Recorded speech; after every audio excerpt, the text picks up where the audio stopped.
Minimum एक एक जगह, इससे भी ज़्यादा हो सकते हैं, एक एक जगह डॉग फीडिंग पॉइंट बना रहे हैं, स्थल भी चिन्हित कर रहे हैं, उस पर काम चल रहा है ताकि जो है बेहतर ढंग से उस संस्थान पर में अगर आवारा कुत्ते विचरण कर रहे हैं या रह रहे हैं या कोई समस्या है तो इसका निराकरण हो सके। अगर आपसे कोई कहे कि अब मास्टर जी पढ़ाने के बजाय कुत्तों को भगाएंगे और कुत्तों की गिनती करेंगे तो आपको कैसा लगेगा? कभी कभी कुछ खबरें ऐसी होती हैं जो हर किसी को हैरान कर देती है। अब जिस खबर के बारे में हम बात कर रहे हैं, ये खबर बिहार से सामने आई है, जहां पर मास्टर जी को फरमान जारी किया गया है और कहा गया है कि अब मास्टर जी बच्चों को पढ़ाने के साथ साथ कुत्तों को भगाएंगे, साथ ही कुत्तों की निगरानी के लिए नोडल अधिकारियों को नियुक्त भी करेंगे। ये अजीबोगरीब फरमान आज बेहद चर्चाओं में है, जिसको लेकर तरह तरह के सवाल शिक्षा विभाग पर उठ रहे हैं।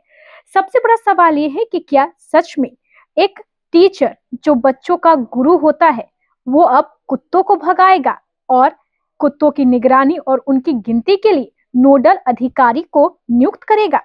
देखिए, ये बिहार के रोहतास की खबर जो है वो हम आपको बता रहे हैं। सासाराम नगर निगम ने ये फरमान जारी किया है जिसने हर किसी को चौंका दिया है। बिहार के सासाराम में एक अजीबोगरीब फरमान देखने को मिलता है। यहाँ नगर निगम द्वारा एक पत्र जारी किया गया जिसमें यह कहा गया कि नगर निगम क्षेत्र में जितने भी स्कूल आते हैं उसके अंदर अब शिक्षकों को कुत्तों की रिपोर्ट देनी होगी और यदि स्कूल परिसर में कुत्ते नजर आते हैं तो उन्हें दुत्कारना भी टीचर का काम होगा।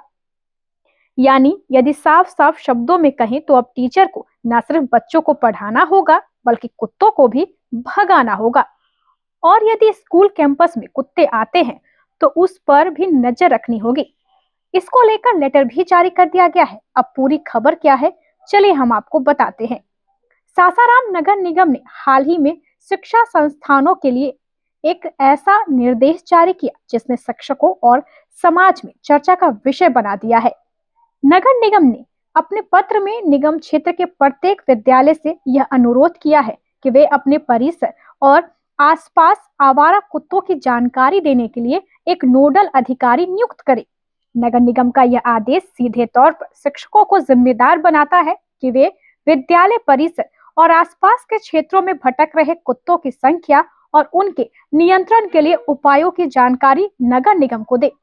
इस आदेश के बाद यह सवाल उठना स्वाभाविक है कि क्या अब शिक्षकों को कुत्तों की जनगणना और उनके नियंत्रण का काम भी करना होगा? नगर निगम के नगर आयुक्त विकास कुमार ने इस संबंध में बताया है कि यह निर्देश सरकार के गाइडलाइन के अनुसार जारी किया गया है। क्या कुछ कह रहे हैं नगर आयुक्त, चलिए हम आपको सुना देते हैं।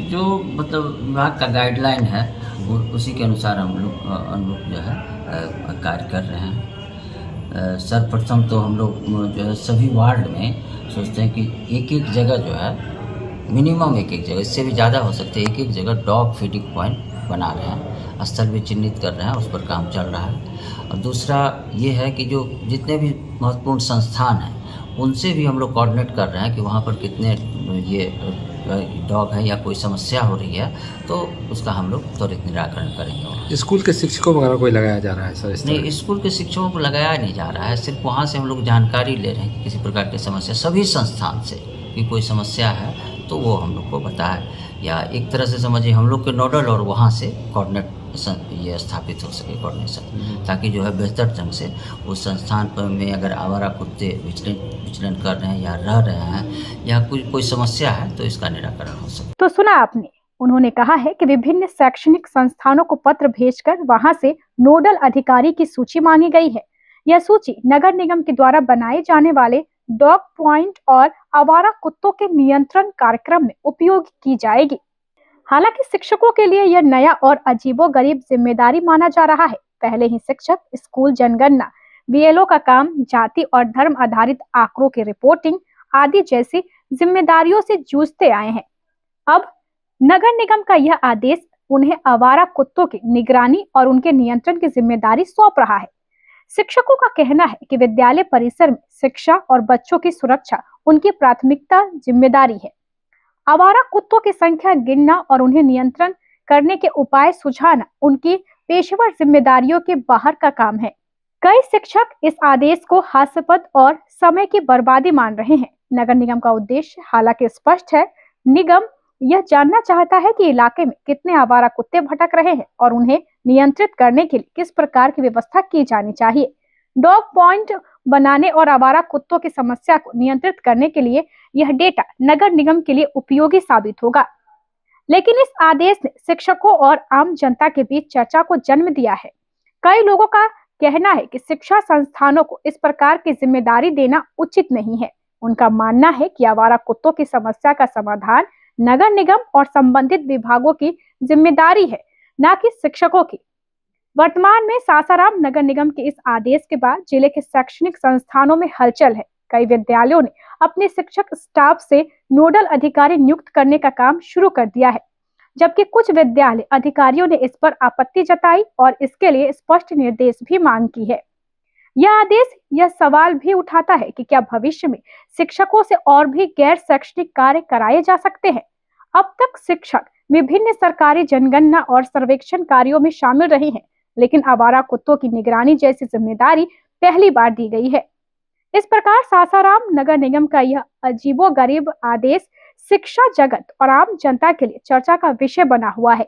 अब देखने वाली बात यह होगी कि शिक्षक इस आदेश को कैसे निभाते हैं और नगर निगम आवारा कुत्तों के नियंत्रण के लिए इस योजना को कितनी प्रभावी तरीके से लागू कर पाता है। आप इस खबर के बारे में क्या कहना चाहते हैं, हमारे कमेंट बॉक्स में जरूर बताइएगा।